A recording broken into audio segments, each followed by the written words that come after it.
today's video, we discuss the third and fourth speaking tasks, respond to questions, and presented strategies for addressing the tasks. In our video today, we will be looking at question type number 10, propose a solution.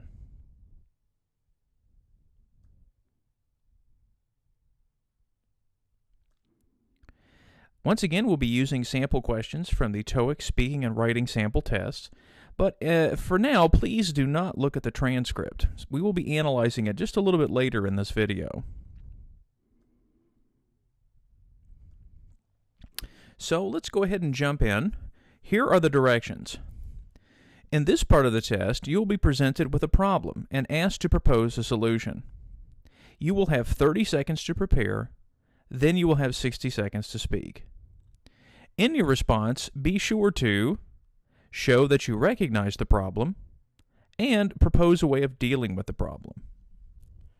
Hi, this is Marcia Sims. I'm calling about my bank card. I went to the bank machine early this morning, the ATM, because the bank was closed, so only the machine was open.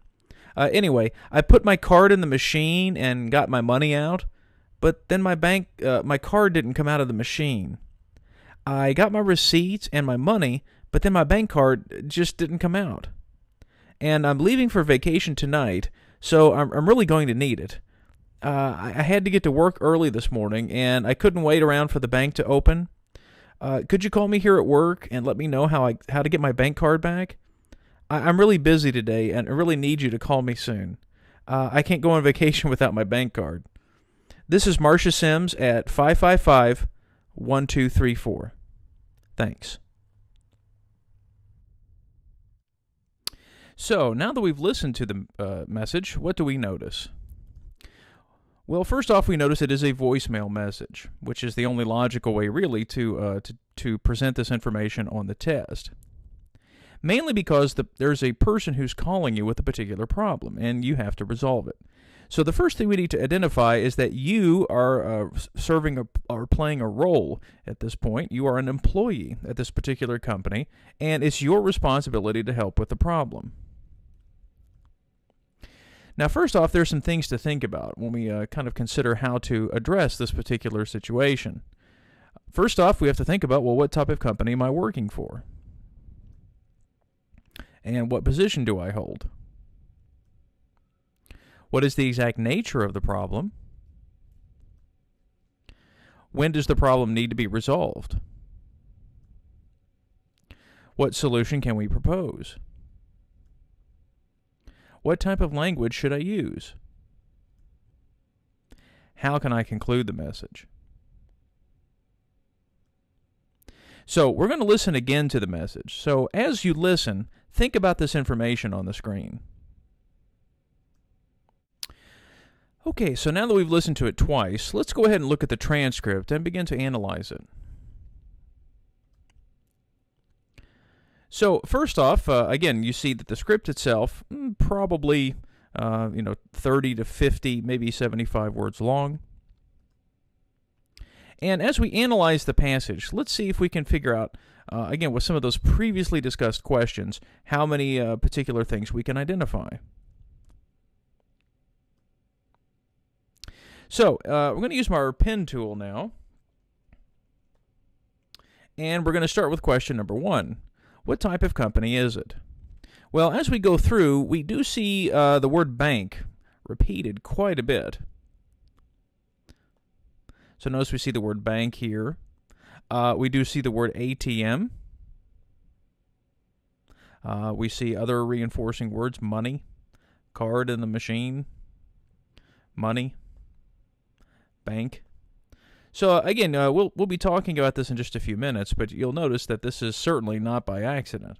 When the TOEIC writes these particular monologues, the idea here is that they're doing it for a particular purpose. So as we can see here, clearly this is a bank. All right, let's look at the second question. What is the nature of the problem? Where exactly can we notice this? Well, again, you'll probably notice that the problem itself will be kind of explained pretty early on. So we notice the bank is closed, but the machine was open.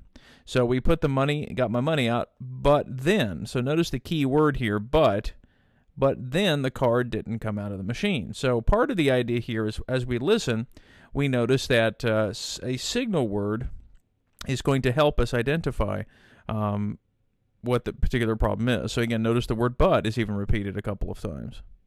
And the card just did not come out. So once again, the problem itself is repeated twice. When does the particular problem need to be resolved? Well, going back in and identifying here with our pen tool, you will notice that they're leaving for vacation tonight. And the person went to work early this morning and could not wait. So they need to call them as soon as possible. So notice how the particular situation is very carefully constructed. The idea here is that all of the important information is repeated at least one time, maybe twice. And then notice that the time frame itself will be kind of stipulated as well. So they're leaving for their vacation and they need their card pretty much as soon as possible.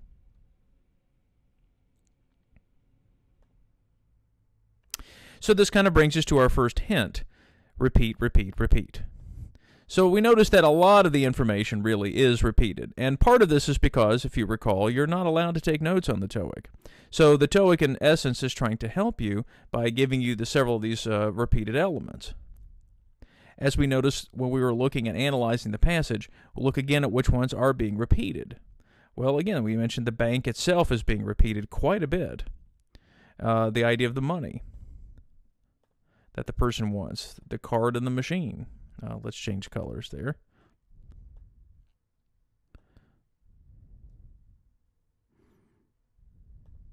So the idea of the card and the machine, the bank itself. Again, a lot of elements here being repeated, as we mentioned in the previous screen. So the TOEIC itself, as mentioned before, carefully constructs these passages. So it really is no accident that there is so much repetition. It's really designed to help you pay attention to the most important elements to help prepare your response.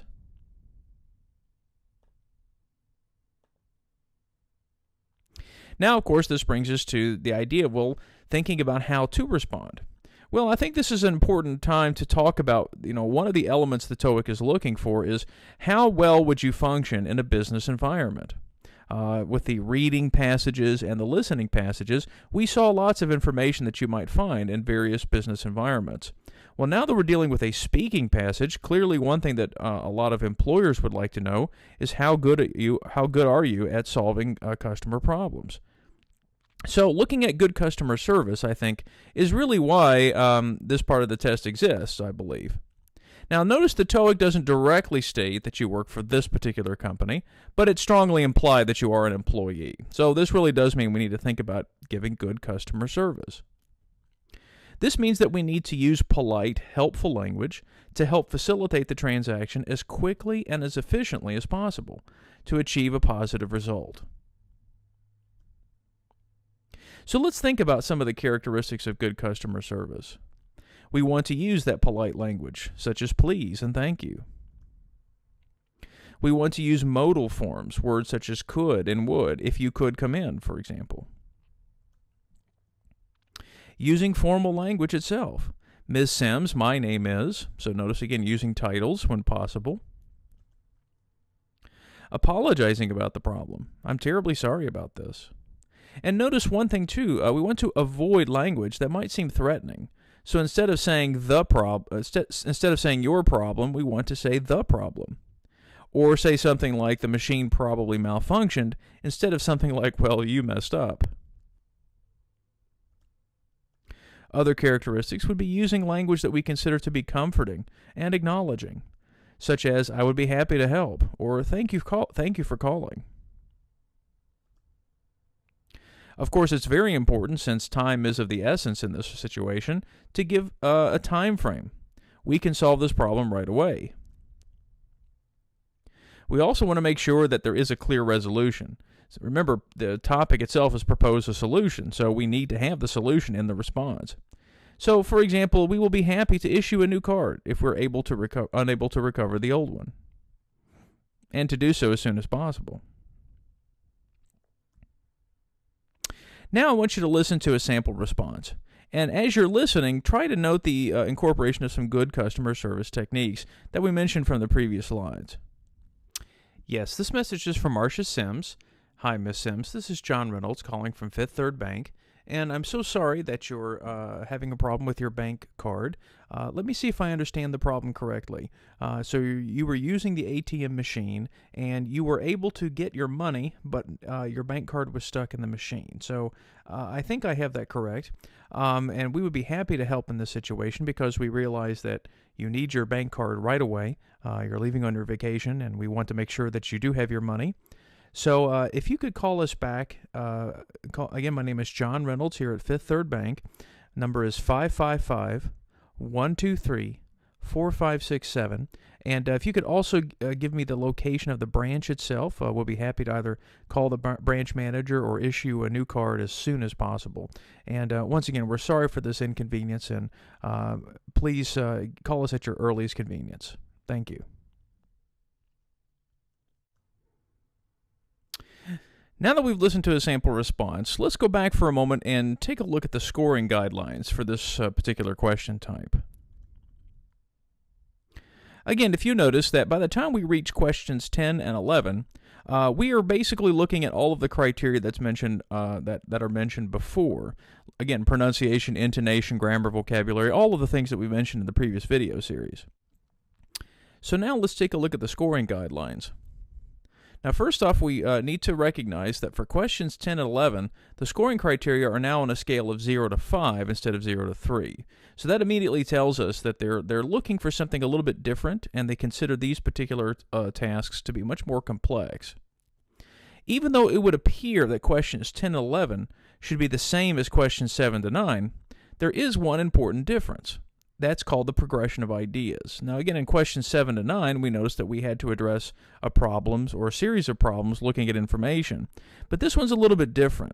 And part of it is because what the test is looking for. Now, we're going to focus specifically on the score 5, because really, I think that's the one we want to try to achieve, or at least to understand what they're looking for. Now, again, in order to achieve a score of 5, notice that a lot of the particular language we saw in the previous tasks are all there. It completes all parts of the task, is readily intelligible, which means it's understandable, it's coherent, and it's sustained. So we're not giving a lot of pauses or all of the other types of language we talked about before. But notice that a score of a 5 contains all of the following ideas. So again, let's kind of get into this a little more detail. As we said before, you're playing a particular role, and you have to solve this problem understanding the relationship between the person who's giving you the information and you. Once again, most of the time, it's going to be a customer calling into your business. So you kind of need to think that you are the employer or the employee working at this company. Also, you need to give a clear understanding of the situation. So that's part of that acknowledging language we talked about. And we also want to make sure, of course, that it's relevant. That was something we mentioned in the previous video, that relevance is going to be the minimum requirement that they're looking for on this question type. Of course, there are the basic things of clear and generally well-paced flow, good control of basic structures, certainly. And of course, I think, again, in my opinion, what they're really looking for is, do you use vocabulary well? Do you use the right words, especially good customer service words? So again, in order to receive that score of 5, we really do need to accomplish everything listed here. And I think the key is to understand if you act like an employee, I think that'll put you in the right thinking for answering this response. So again, the progression of ideas. The key to this task really involves your ability to organize your response, and especially in a logical way. So if you've worked at businesses before where you've had to help solve customer problems, you probably recognize that there generally tends to be a particular order. Like, for example, in a phone message, it would be unusual for you to start with the solution to the problem before you actually introduce yourself. Generally we start a phone message by saying something like, "Hi, my name is." So part of that idea is to recognize, do you know what this progression is going to be? So thinking about the message, where would you begin in your response? And what would be the logical organization? Well, again, part of the idea here is we kind of duplicate or mirror what the customer is saying. So again, notice the customer starts with her name. Well, guess what? That's probably how you should begin your response too. And even notice at the end of the response, she gives her name again and her phone number. Well, you should do the same when you give your response, especially at the end. And then, of course, as we notice the actual breakdown of her problem, she describes that she went to the bank, she couldn't get her card out, and she needs the card right away. So at this point, we need to kind of think about, well, how can we organize the response so that we basically somewhat address all of the issues that she brings up in the message? Well, let's think. So as we said before, introducing yourself would make sense. So for example, hi, I'm so-and-so from this bank. We need to address and acknowledge the problem. I want to make sure I understand your situation. You were able to withdraw money from the ATM, but the machine, or for example, it sounds as if you need your ATM card as soon as possible. And then offer a solution or a set of solutions and a time frame. For example, what I can do for you is offer an immediate replacement for your ATM card, and you can go to any local branch. Or if you could call me at, and then of course give the phone number, with the specific branch location of the ATM machine you used, I can call the bank manager to see about getting your original card back. And then of course don't forget to give that return information at the end. If you could call me back again at 555-123-4567, my name again is, and then of course thank the customer.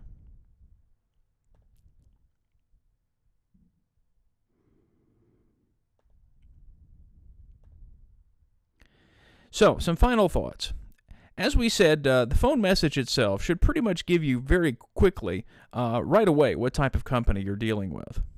And remember, you're an employee at this particular company. Pay attention to any repeated ideas you see throughout the message, and most likely the problem itself will be repeated too. Make sure to use a logical progression of information that addresses the problem, provides a solution and a time frame, and gives return information. And of course, don't forget about good customer service. Now, in previous videos, we talked a lot about recording yourself. And again, I don't really want to go back and review a lot of that information now. The truth is here, you really do need to practice by recording yourself. However, because of the specific nature of this question type, again, I would highly recommend getting the Grant True book, The Tactics for TOEIC Speaking and Writing. That's really only the best way, the only way really, to be able to prepare for this part of the test, because you're not going to be able to find that information for free. Once again, we've recommended using the official TOEIC website. Lots of great info products that you can use there for purchase. Again, we've mentioned the Tactics for TOEIC textbook series, and the great thing about it is it does include actual examples from test takers to help you understand how the scoring system works. And of course, finally, we do have a TOEFL TOEIC prep website, the link of which you can find at the bottom of the video.